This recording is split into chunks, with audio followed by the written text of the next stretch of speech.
What's up, divers? Welcome into another episode of Deep Dive Fantasy Football. Doing something a little bit different this week. Obviously, if you're listening to the podcast, it's not going to sound any different to you. You're getting the audio, but I'm also recording video for the first time, and this will be going out on Belly Up Fantasy live, or on Belly Up, I guess not live, Belly Up Fantasy accounts, and you guys will be able to watch video if you want to do that instead of just listening to the audio. But with that said, we are going to get back to it just like always. This episode is going to be quarterly awards for fantasy football because we're 4 weeks in the season. Most people's regular season is about 14 weeks. So we're a quarter of the way through, just a little bit more than that. So we're doing quarterly awards and my week 4 recap on the games. And we are going to start with the Tampa Bay Buccaneers defeating the Eagles. Let's go, baby. Tampa for the win. Bucks 33. Eagles 16. First, I want to talk about the running back situation. Rachaad White, Bucky Irving. Because everybody seems to have an opinion about Rachaad White that I just cannot agree with. I just cannot. People think Rachaad White is bad. I'm not sure how we got here. People look at the box score, probably just statting the statistics or scouting the statistics, and they see that Rachaad White's averaged 2 yards per carry, 2.5 yards per carry in some of the past games. That wasn't the case versus the Eagles. He actually averaged 4.9. But when you watch Rachaad White, I'm telling you guys, he is good. And Bucky Irving is also really good. This is not an indictment on Bucky Irving. This is just praise and giving a little bit of forgiveness to Rachaad White, because if you have actually watched the Bucs games, which clearly a lot of people have not based off the discourse on Rachaad White, if you watch the Bucs games, half of the time that Rachaad White is getting the ball right when it hits the hands, he's hit it at the line of scrimmage or behind the line of scrimmage, which absolutely tanks his efficiency. He has no chance. Most running backs in the league would have no chance in those situations to get any positive yardage. Now, Rachaad White clearly came to play, and he knows that Bucky's at his heels, right? And he had a great game versus the Eagles in limited touches, but he performed very well. I put a video out on Twitter. If anybody wants, they haven't seen Rachaad White, anybody wants to see, go check my Twitter. You could see some of his touches versus the Eagles that were very nice. He's shifty. He's good at making people miss. He's got a nice little spin move and a jump cut. He's got really good hands. He's not losing the receiving role to Bucky Irving. And Bucky Irving actually had a drop or two in this game versus the Eagles, which is really just securing and cementing that role as the receiving back for Rachaad White.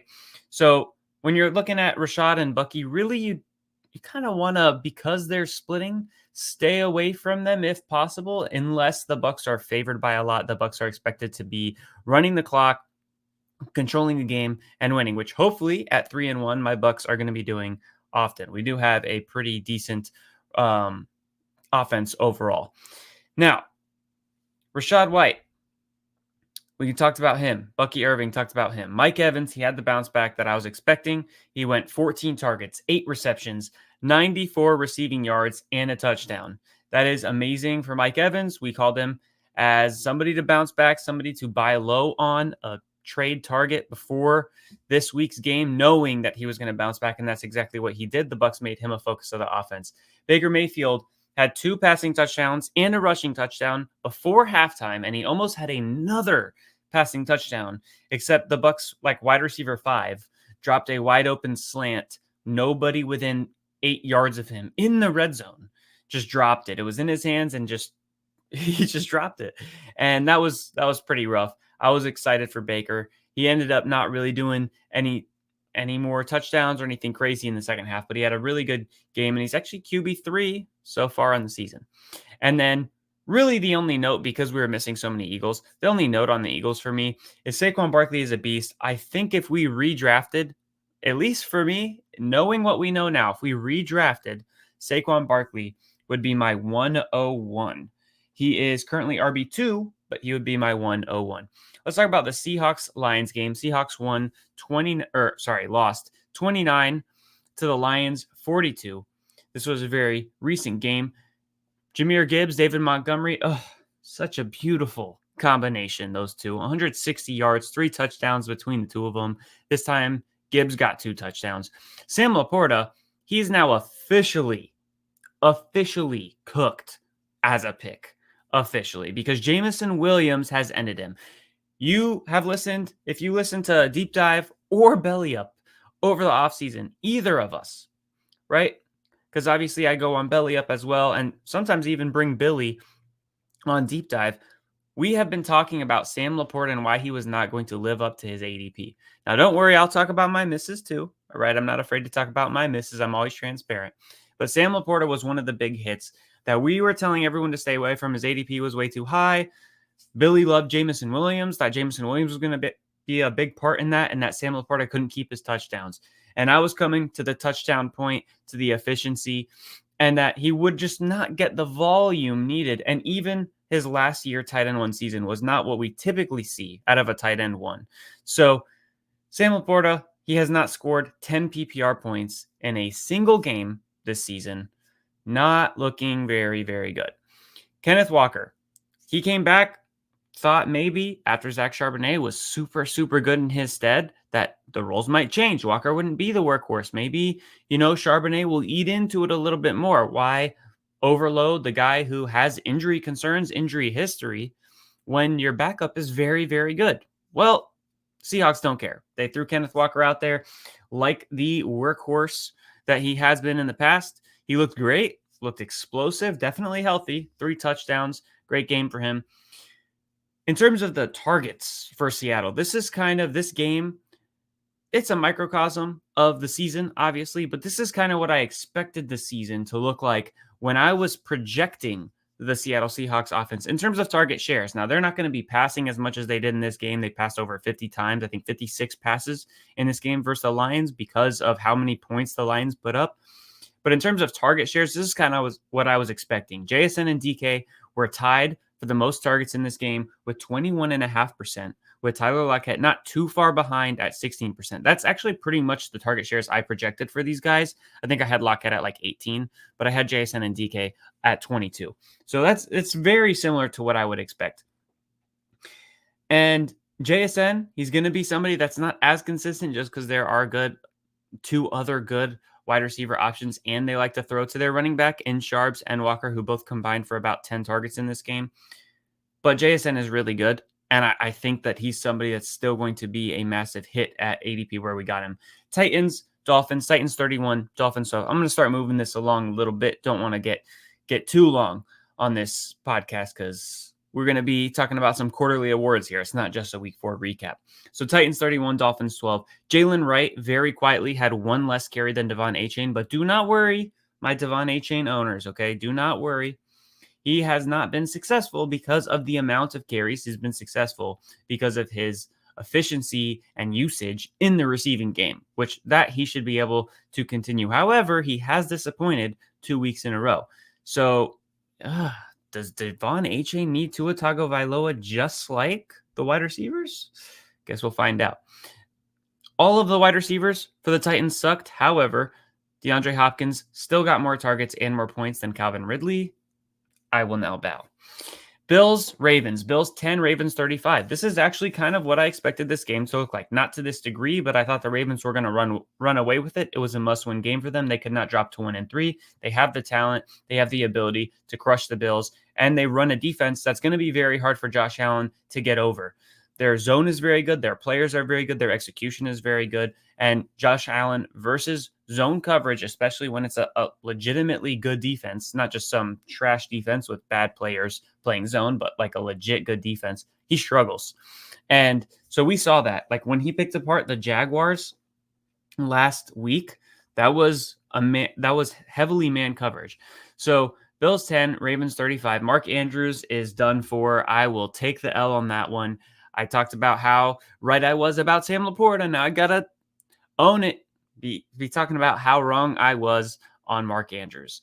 So that was rough. His usage is just completely different. It's very hard to understand why. But the Ravens in this game didn't really have to pass much at all. I mean, you look at the targets and it's a joke. The only person who got any significant targets was James White, a.k.a. Justice Hill. So I'm pulling a Chris Pinto now. So when you look at Justice Hill, he got like all the targets for this team this week, which is kind of crazy. But the running backs as a whole were very good. In addition to Todd Monken like really forcing running back targets this season, and Lamar Jackson also being happier to give those running back targets, the rushing ability of their running backs, aka Derrick Henry, is just defying the odds. If Derrick Henry can continue what he's doing, he is breaking every single thing that you look at when it comes to age curves and stuff like that. Now, if he gets hurt, which is part of my age study from the offseason, if he gets hurt, you can blame Chris Pinto, the host of Belly Up, for jinxing him in our group chat, because they know that my age study had me off of Derrick Henry and that I'm kind of worried about his ability to, one, remain efficient throughout the course of the season.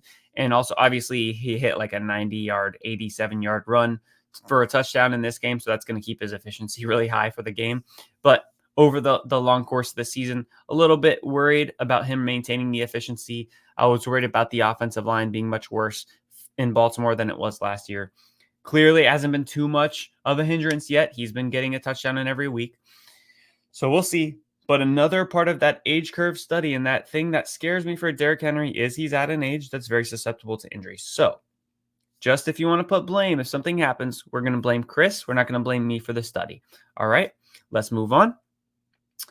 Talking about the Bills, James Cook, he had a down game, but really the entire Bills offense had a down game. So no worry to fear about that. And like I said, Justice Hill was really the only person with targets in this one for the Ravens. Chiefs, Chargers, Chiefs 17, Chargers 10. Quick little dynasty note for Rashee Rice owners. The news is absolutely terrible for them because not only are they, if it turns out to be an ACL tear, which is probable considering the concerns, not only are you losing Rashee Rice for the rest of this season as a dynasty owner, but you are also losing him for a good portion of next season because we are expecting a pending suspension to come through, right? It hasn't been done yet. The criminal court case has not been finished yet, but once it is, we expect the NFL to take action, and they're probably going to suspend him for some portion of next year. And this was the best year for Rashee Rice. This was the year for him to do everything, to take everything. Next year, you're looking at a Xavier Worthy in year 2, opposed to this year, he was a rookie who's getting brought along slowly. Now, you look at next year, Xavier Worthy is going to be well integrated into the offense and popping. You're going to have Marquise Brown possibly get returning and being back from his injury, which is not like an ACL or anything. It's a shoulder. So it's not going to be too terribly of a hindrance to like efficiency, speed, anything like that for the deep threat that is Marquise Brown. So you're going to have both of those guys. They're probably going to address wide receiver in free agency or the draft again.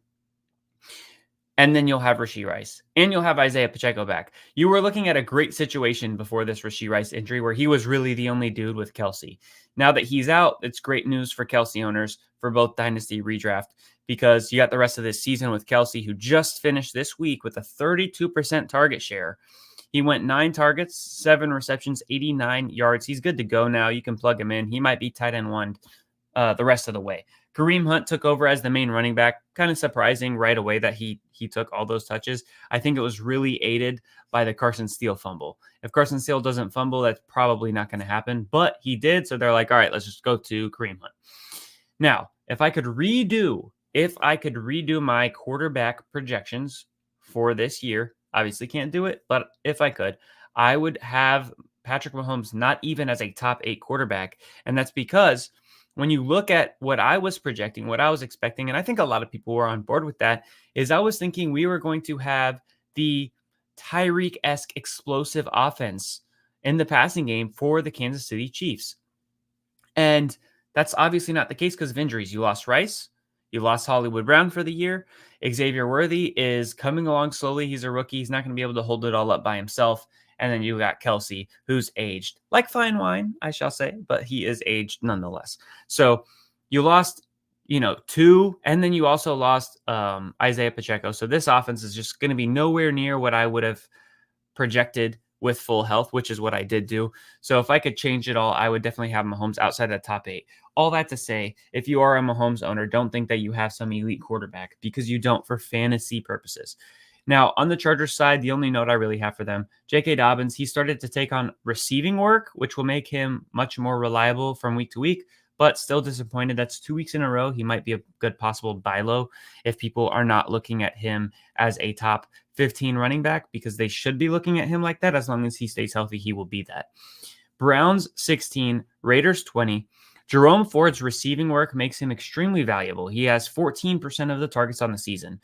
When healthy, he is a weekly play until Nick Chubb returns. And then I have to ask this. If the Browns suck, if the Browns are 1-4, 2-6, is Nick Chubb even going to come back? What is his incentive to come back off of an injury where he's probably not going to look that good?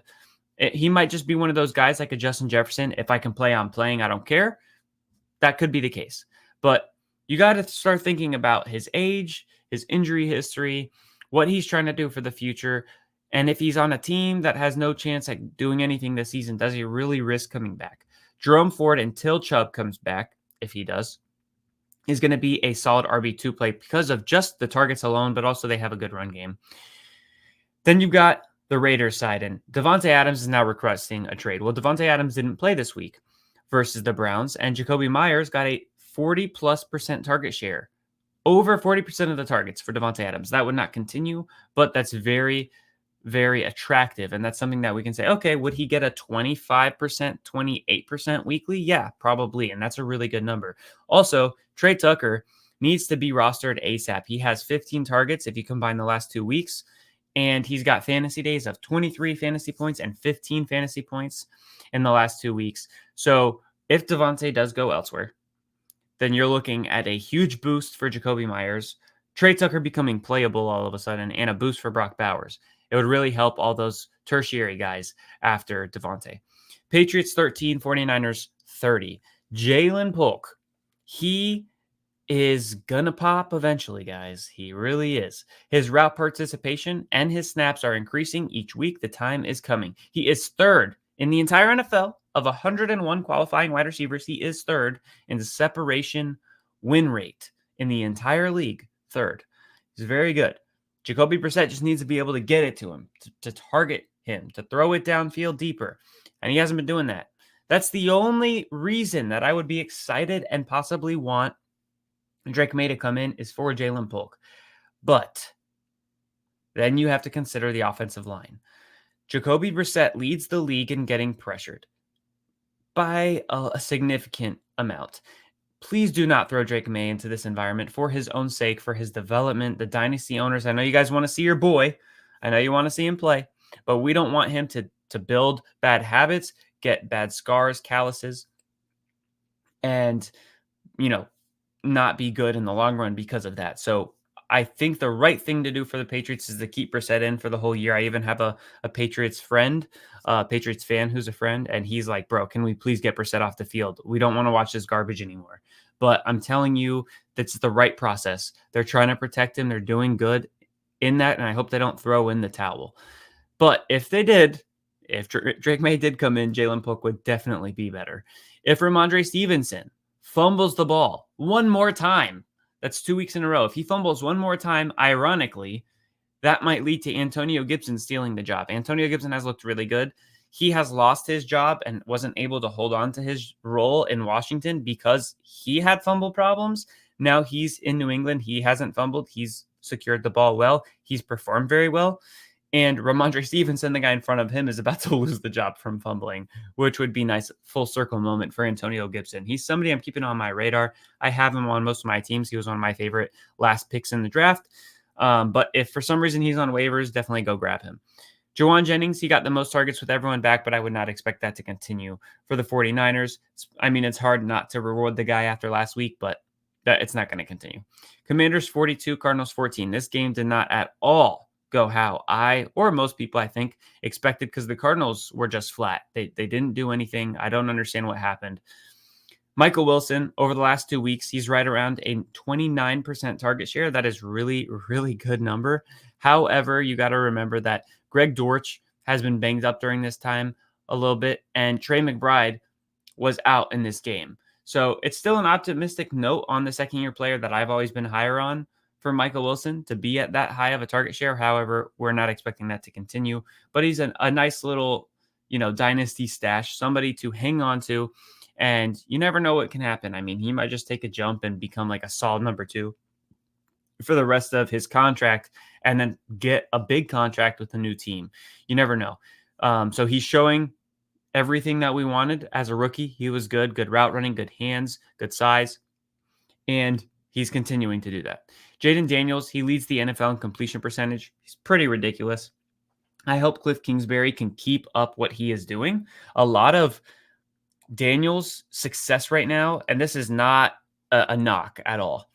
A lot of Daniels' success is executing the scheme with great accuracy, but that puts a lot of pressure on Cliff because over the course of the season, Cliff is going to have to remain creative. He's going to have to remain creative because people are going to catch up to both the tendencies and what Jaden Daniels is good at and what he's not. People are going to catch up to that. Good defensive coordinators, good defenses are going to be able to find ways to stop what they're doing right now. So Cliff is going to have to continue to progress. And that's unfortunately not something we've seen from him. In the past, he usually has a much better offense, is clicking earlier on in the season because he's got a lot of things that are new and fresh that he came up with in the offseason, and they're scripted, but he's not good at continuing that throughout the season. So hopefully that's changed now. He has a more refined role as just the offensive coordinator instead of a head coach. So that's reason to believe that he can continue it. But it's just a slight little like, hey guys, let's remember this. Let's not be crazy and say Jaden Daniels is going to have the best rookie year ever. Let's be careful in that. But with that said, Jaden Daniels is QB1 right now. And me and Chris Pinto were guys that were very high on him compared to ADP. And I was suggesting him on Deep Dive. As you guys know, he was one of my favorite picks in the 9th/10th round on that podcast episode. I am going to take my L, though, on the fact that I was worried about Jaden Daniels being reckless because he's clearly not. They've coached that into him. He slides like a veteran, and it's great that he does. It's great to see that. He avoids pressure. He's very smart with it. So I love to see it, and it makes me more confident that he'll stay healthy. Kyler Murray, on the other hand, is not running. He didn't run the ball at all. Like, what a shame. I don't understand. James Conner, he was somebody I called as one of the must plays, pay for him in DFS, and he was the stud I expected on the ground with 104 yards and a touchdown. But he's clearly not getting the receiving work like he used to in the past for Arizona. So that's something that gives me some hesitation. Jeremy McNichols, an old buck, so somebody I'm familiar with, he absolutely stole the show from Brian Robinson. McNichols had 70 yards and 2 touchdowns. Now, Brian Robinson still had a great day, over 100 yards and a touchdown. But, oh, wow, he could have been so much better. He really could have if it wasn't for McNichols. And that scares me a little bit. There's like two sides to this coin, right? One side is like, oh, this just shows that Washington has a safe, reliable run game and can be successful with anybody. So it should make you confident in their running back.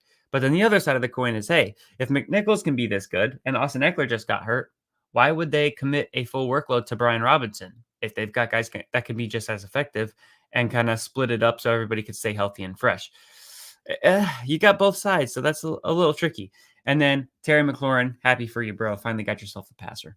Vikings 31, Packers 29. Josh Jacobs' role has transitioned a lot more to the splitting carries running back role that Aaron Jones had, which is not what Josh Jacobs started out the season with. He has had about, over the last 2 weeks, 50% of the running back carries when he was more like 75% the first 2 weeks. Jaden Reed is ridiculous. He's hyper, superbly, magnificently efficient always with Jordan Love, always. And he doesn't even get a 20% target share, and it doesn't even matter. He is that good. So this might be another type of guy that you want to just buy high on is Jaden Reed, because people are going to think, oh, that's not going to continue. They're going to expect regression. Well, now Christian Watson is also hurt, so you're getting a more safe target number to each of the healthy receivers in Green Bay. So he might be somebody I'm buying high on. Aaron Jones for the Vikings, staying healthy and getting targeted like a wide receiver. If you consider the fact that Aaron Jones is getting targeted this much, which this is, so what I'm about to tell you is a concern I had in the offseason, and it's why I don't expect TJ Hockenson to be good when he returns like he was last year, because now you have a receiving running back in Aaron Jones, one of the best in the league. You've got Jalen Nailor looking good as the wide receiver 3. You've got Addison and Jefferson fully healthy on the field together, which you did not have much of last year. That's 4 weapons, 4 legitimate weapons. That's not boding well for Hawkinson being very good upon his return, and you have to consider the fact that it's his ACL recovery year. So Hawkinson, I think once he gets healthy and starts returning, if you have him, honestly, I would capitalize on that and sell him. Sell him now if you can. Jordan Addison, back with a vengeance. And when I say with a vengeance, I mean taking vengeance upon me because I benched him everywhere I had him because it was his first game back from injury. It was versus a tough team in the Packers, a divisional team. So I thought maybe they're like, okay, is Addison like good enough to come back? He is. All right, let's get him on the field and get him to help us. Well, it turns out he was fully healthy. So he made me look bad with him on my bench. But it's okay. Now I can be confident starting him moving forward, which is always the benefit. Broncos 10, Jets 9. Don't shoot the messenger. Don't shoot the messenger. But Braylon Allen, by every single metric almost, from my stat geeks, my stat nerds, and if you're just watching, I mean, he has continued to outperform Breece Hall. I mean, that's just what the stats say. I'm not saying he's better than Breece Hall, but geez, this is 4 weeks now. Braylon Allen has a 59% run success rate. Breece Hall's is 27%. That's a big difference. That's almost double. That's more than double, actually. Tyler Conklin, he's worth a pickup off the waivers. He's getting some pretty good targets lately from Aaron Rodgers. And speaking of Rodgers, it was so sweet watching his reaction to the Jets losing. I cannot stand that guy. I cannot stand Aaron Rodgers, man. He is just too much for me. And I feel like, honestly, the Jets locker room is kind of over him. That's just the vibe I get. But Aaron Rodgers, watching him basically pout on the bench after the kicked field goal that was a miss was awesome. I loved it. Garrett Wilson season. The rise of Garrett Wilson. Where art thou? Where art thou? I need it, and it's not here. And it's very frustrating because I love the guy. He's supremely talented. I was down on Rodgers. I had him outside of my top 24 quarterbacks in fantasy. He's not that bad yet, but there's been a lot of injuries, stuff like that. But as everybody's healthy, Jordan Love's healthy and back and stuff like that, Anthony Richardson starts improving, then Rodgers will get knocked down and down and down and down. And he'll probably finish outside the top 20 quarterbacks around where I had him projected. I'm still confident in that projection. But man, even though he's really not that bad right now, Garrett Wilson is still not succeeding. And it's so frustrating. Like, I don't understand why you're not throwing to him more. He should be a priority. And the offense is just so vanilla. Is that Nate Hackett for you, I guess? The Broncos offense is still a stay away until further notice. Bengals 34, Panthers 24. And I feel bad if there's any Broncos fans listening there like, oh, dude, you're like breaking down these teams and stuff. And then you just say one sentence, one liner on the Broncos offense. Yes, that's exactly what I'm doing. Bengals 34, Panthers 24. Deontay Johnson is an absolute must start going forward. 35% target share from Andy Dalton in back-to-back weeks, and he's actually getting to catch the ball because the targets are actually coming to him, right? And he actually had some drops this week. He could have done way better than he did, but he was still awesome. 26 points, 21 points with Andy Dalton these past 2 weeks. Xavier Legette is a very good fab or just free agent waiver pickup. He had a near 25% target share this week. He looks good. He's a good buy low, or like I said, grab him off waivers. Chuba Hubbard has been awesome, but Jonathan Brooks might return this week, so TBD on that. But the run game is looking good now that they changed the quarterback. Dude, they changed the quarterback, and this entire offense went from nobody, you can't play anybody in the offense, to you're playing multiple people in the offense. Like, it's night and day difference from Bryce Young to Andy Dalton, which does not bode well for Bryce Young's career. Chase Brown, breakout. Alas, Billy Boy, my boy Billy, me and him been loving Chase Brown all offseason, singing his praises, how efficient he is. Well, to talk about his efficiency, he leads the NFL in success rate among running backs. And he finally had a 2-touchdown game. And hopefully this, they gave him more touches than usual. He performed and they won the game. So maybe they're like, oh, maybe we should use Chase Brown more than Zach Moss. Hopefully that's a conclusion that they make. Eric All, he needs to change his number to 44 because that is 3 weeks in a row that he's gone 4 targets, 4 receptions. So 4 for 4. I mean, you could just put that down in a booklet somewhere. That's what Eric All is going to go for. Jaguars 20, Texans 24. I do not think people understand how dominant Nico Collins is. CJ Stroud has massively underperformed according to expectation this year, and Nico Collins is a top 3 fantasy wide receiver right now. Top 3. Nico Collins is still madly efficient. He was top 3 in yards per target last year. He's still doing that. He fits the scheme perfectly. In the offseason, I had Tank and Nico on the same dynasty team. It's just a fun little note. I had to decide, like, hey, do I want Nico Collins or do I want Tank Dell? I was like, I prefer Nico Collins. So I kept him. I moved Tank Dell along with a third. So I traded a third and Tank Dell away for a high second and Baker Mayfield in a super flex league. I used that second to draft Ladd McConkey. So I basically switched out Tank Dell and a third for Ladd McConkey and Baker. The QB3 right now, and Ladd McConkey is doing much better than Tank Dell. So I felt pretty good about that trade. Just a random note for you. Christian Kirk bounced back. He went 12 for 7, so 12 targets, 7 receptions, 61 yards, and 1 touchdown. Is this a universal truth that Christian Kirk just starts slow? Is this something we should stop overreacting to? I've been saying that this year. Last year, I overreacted to it, learned my lesson. This year, I was saying, hey, guys, let's not overreact again. And sure enough, he had a nice little bounce back. Brian Thomas Jr., man, this rookie class don't miss. Woo! This rookie class don't miss. Beast out there. Still buying high on Brian Thomas Jr. Steelers, 24. Colts, 27. Anthony Richardson got injured. Joe Flacco came in, and all of a sudden, the wide receivers are doing better because they're passing the ball more and the passes are more accurate. Michael Pittman finally got double digits. If Flacco starts again, you're going to play Pittman and Josh Downs, with confidence. Also, sell Alec Pierce. He's been lucky. He's hit big plays. He doesn't even get looked at as much as Adonai Mitchell. I mean, when Adonai Mitchell's on the field, he gets targeted way more than Alec Pierce. It's not even close. And for my dynasty owners, the guys that are stashing Adonai Mitchell, I have him on a taxi squad in the same league where I traded away Tank Dell, actually, that same dynasty league. I've got him sitting on my taxi. Keep your eyes peeled. All right. He's getting open. You just got to catch the ball. But he's getting open. Very good route runner and very explosive. So we'll see if something develops, but it is kind of a crowded wide receiver room. Now, after telling you to buy Justin Fields, just like Mike Evans, last podcast, right? After telling you to buy Justin Fields before it was too late, he posts over 30 fantasy points. He also ranks 4th now. 4 weeks into the season, he ranks 4th in completion rate over expected by Next Gen Stats.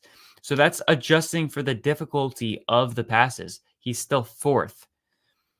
His rushing picked up a bit. He got 2 rushing touchdowns, 55 yards. And he had only one Justin Fieldsy play where it's kind of like, bro, what are you doing? He only had one of those. So that's good. Najee Harris, so buns for fantasy. And if you listen to Deep Dive, you didn't draft him. So you're not really too worried about it. George Pickens, he is an ultimate buy low. He's somebody I'm trying to grab everywhere. If I don't already have him, you guys know me. I probably already have him. But if you don't, go grab him. He is top 12, number 12, but still top 12 right now in receiving yards. And he's had a tough run of opponents. Weeks 1 through 3, he had Atlanta in week 1, Denver, and the Chargers.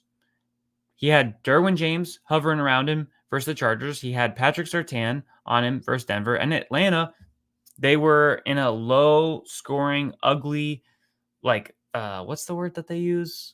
Slugfest? Yes, slugfest. That's what they were in versus Atlanta. So they didn't really need to pass the ball much. Now they play a bad defense and also a team in the Colts that was putting points up, so they had to throw the ball a little bit more, and George Pickens was awesome. He had 11 targets, 7 receptions, 113 yards. He has yet to get a touchdown, and he was still really good. Broke 113 yards with Justin Fields as his quarterback. His schedule after his week 9 bye is also super juicy.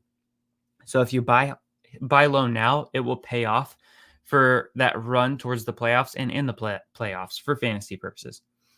Almost done. We got 2 more games, and then we're going to get into our quarterly awards.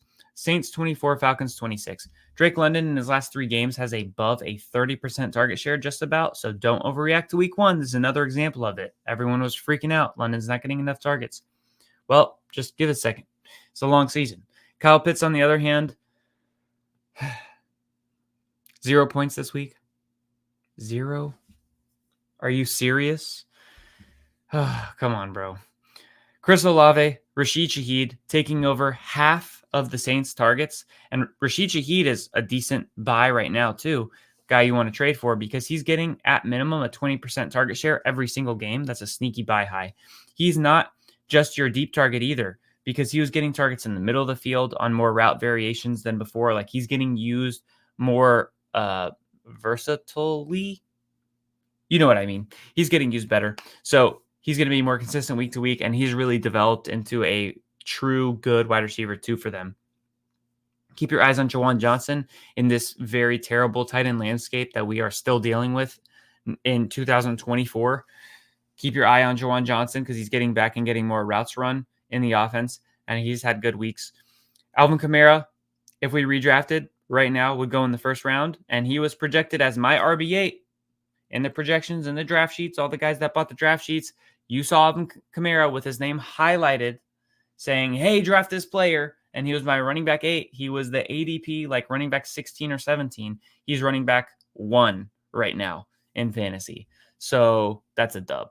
Bijan Robinson, he was hurt in practice this week, only got 11 touches in the game. I don't think that's a coincidence. I think it's because he was not fully healthy. Rams 18, Bears 24. Of course, once everyone is finally on board with the sit Swift idea, he gets the most volume ever over the course of the season. He gets a 32% target share and a 70% share of the running back carries. I am completely out on trying to understand, one, what the hell Shane Waldron is doing. You're never going to understand that. And two, the Chicago backfield specifically. Jordan Whittington's usage in this game for the Rams has really amped up, so he might be a good play until Kupp gets back. He had 27% of the targets in this game. He might be emerging as the wide receiver 1 after Puka and Kupp. So until they get back, keep an eye on him. Blake Corum's usage, and he's a good pickup too. Blake Corum's usage is non-existent. It's confusing. I'm so upset about it. Another, like they're giving Ronnie Rivers carries. Who the hell's that? Let's get some Blake Corum. You just spend a 3rd round pick on him. Like, come on. Other than Caleb Williams looking pretty good, this was an overall frustrating game for the Rams and for the Bears. I mean, I just was not understanding most of what was going on. Like, why are these teams doing what they're doing right now? But Caleb Williams had a decent game. Now, I can say this. We have finished our week 4 recap. Let's get into the Fantasy Quarterly Awards. I've got a lot of nominees for each of these, and then we'll pick our favorite one. So first, we have the best pick of the draft. Right now, the guys I would consider for best pick of the draft, Alvin Kamara, he went in the 6th round. He is currently RB1. He was highlighted in the draft sheets. Hell yeah, that's a win for the draft sheets. J.K. Dobbins, he is RB16 right now. He went in the 11th round. Another guy highlighted in the draft sheets. Let's go, baby. Malik Neighbors, wide receiver 1. He went in the 4th round. Talent over situation. Nico Collins, he's the wide receiver 2. He went in the 3rd round. Chris Godwin is the wide receiver 4. He went in the 7th round. Jaden Reed is the wide receiver 5. He went in the 8th round. Okay, think about what I just said, right? 4 of the top 5 wide receivers in fantasy football went outside of the top 2 rounds. And people like to feed you this nonsense. Every offseason, it's like the recent trend. Every offseason, they feed you this nonsense that wide receiver is safer than running back. Wide receiver is safer than running back. Really? If that's true, then why are 4 of our top 5 wide receivers guys that were drafted outside of the top 12 at their position? Make that make sense. You can't. Brock Bowers, he's tight end 3 right now. He went in the 7th round. Jaden Daniels, he's QB1. He went in the 10th round. Another guy highlighted in the sheets. Dub. And for people that have not got the draft sheets, I mean, if you want to see them actually, now that the season's already started and, your drafts are over, I could send them to you for free at this point because it's really for drafting. It's like draft prep and stuff like that. So if you want to see, if you don't believe me, then ask me and I'll send it to you. But we don't have that many people highlighted in the draft sheets. It's like maybe 5-6 players per position. So me having this many guys hit is awesome. Continuing on, Baker Mayfield, he's quarterback 3 right now. He was undrafted. Sam Darnold, quarterback 4, undrafted. Justin Fields, quarterback 6, undrafted. All of that to say, stop spending high picks on quarterbacks, period. Every single year we say this. Every single year there are people that don't learn. Now, those are my nominees for best picks. Alvin Kamara, J.K. Dobbins, Malik Neighbors, Nico Collins, Chris Godwin, Jaden Reed, Brock Bowers, Jaden Daniels, Baker Mayfield, Sam Darnold, Justin Fields, and I don't think it's close. Well, actually it is close between two people, Alvin Kamara and Malik Neighbors. I think those are your two best picks in fantasy football so far through the season. Kamara taking the title.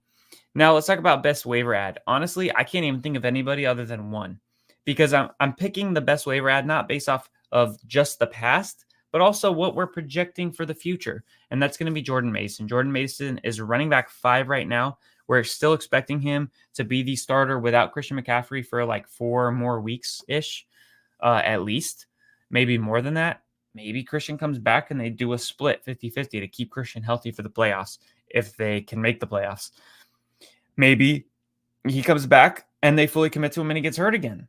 Re-aggravates something. Jordan Mason is back in the role he's in right now. So he is the guy I think is the best waiver ad of the season so far. Now that might change because we're going to talk about waivers here after this next nomination. But I don't think like Jawan Jennings, for example, he had one amazing week. I don't think he's going to be qualifying for best waiver ad because he's not going to be somebody that is a continued success through the season.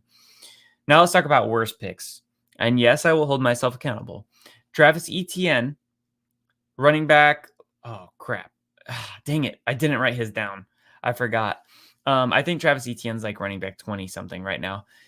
But he was red in my sheets. So I have the people highlighted. That's like my way of saying hello. Like, hey, I got this guy rated way higher than where he's going in drafts. Click on this guy. Well, the red is the opposite. The red is, hey, this guy, you probably are like, why the hell is he this low? Because his ADP is way higher. Well, it's because I'm way lower on him. Stay away from him at his ADP. Travis Etienne was one of the few people that were highlighted in red.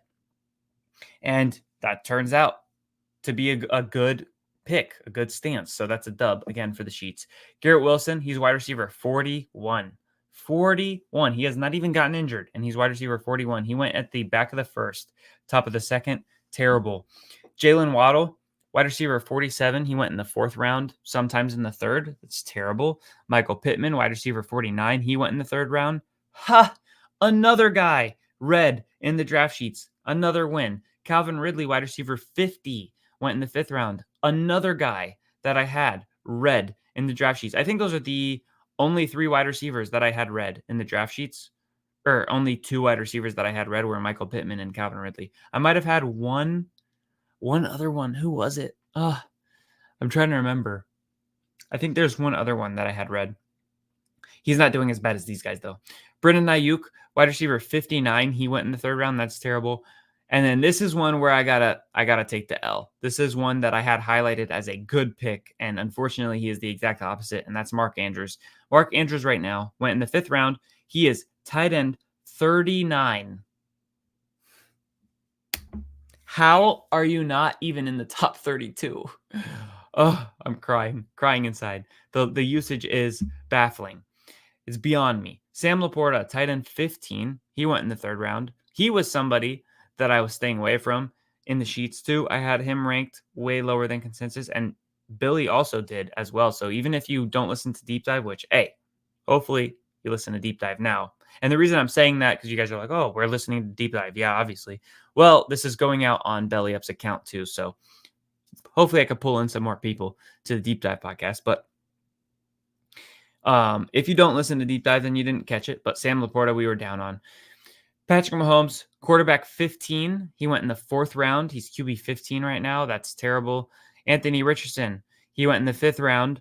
He's quarterback 21. Big sad. So not only did we have all those quarterbacks at the top, talking about some of the best picks at the top of the rankings that were undrafted, but now we have guys that were drafted really high that are terrible in Mahomes and Richardson. So still on that, hey, draft quarterback late type of train. And with that said, we got to pick one of these. Or at least a couple. So I think the nominees for worst pick are Garrett Wilson, because he was going at the back of the 1st round, and he's wide receiver 41, that makes no sense. And then Mark Andrews. Those are probably the 2 biggest ones that are like the worst picks of the draft. So I would say Garrett Wilson takes the cake so far because he was literally a 1st round pick in half of the drafts in this season. So He's absolutely disappointed. Now let's talk about waivers real quick. I'll give it to you. Xavier Legette, he's a very good waiver ad. Like I said, getting 25% of the targets, looking good, and now in an offense that's competent. Trey Tucker, if Devontae Adams truly does get traded, he's already been good the last 2 weeks. He will continue to be so. Tucker Kraft and Dontavian Wicks both for the Packers. Christian Watson sustained an injury. Tucker Kraft is the guy over Luke Musgrave. He's more reliable, more versatile. And Dontavian Wicks is, whenever he's on the field, gets mad targets and is mad efficient. And he had a very good target share this week. And Jordan Love is back. Trey Sermon, Jonathan Taylor has not been placed on IR at the time of this recording. It says that they're probably not going to, so he probably will miss less than 4 games. Otherwise, they would put him on IR. But he has a high ankle sprain, which we know can prove to be a serious problem. And he'll probably miss at least next week. So if you're needing a running back replacement help, we do have bye weeks starting now. So if you're like a David Montgomery, Jahmyr Gibbs owner, I think the other team on bye is the Eagles. So if you're like a Saquon owner, you might need a running back. Trey Sermon is great for this week. Jordan Whittington is another guy for waivers I'm definitely trying to grab. And yeah, that's what I got for you guys. Until next time, thank you for listening to Deep Dive Fantasy Football. Check me out also if you like my content. I also record with Chris and Billy on Belly Up Fantasy Live. You can find me on Twitter at DeepDiveFF. You can find me on Instagram at Deep Dive Fantasy Football. And I actually started a Facebook now. Don't look at the follower number because I just started it. So it looks like nobody is paying attention. That's because there is nobody paying attention because I just started. But if you want to go to Facebook as well and follow there. Thank you guys for tuning in to another episode of Deep Dive Fantasy Football. If you're on Apple Podcasts, please scroll down and click that written review button and drop your boy a written review. It means the world to me. It lets me know that I'm creating content that you're enjoying. So if you enjoy the content, if you've listened to this point, I would assume you do. Please drop a review. And thank you guys. Good luck in week 5. Till next time. Peace.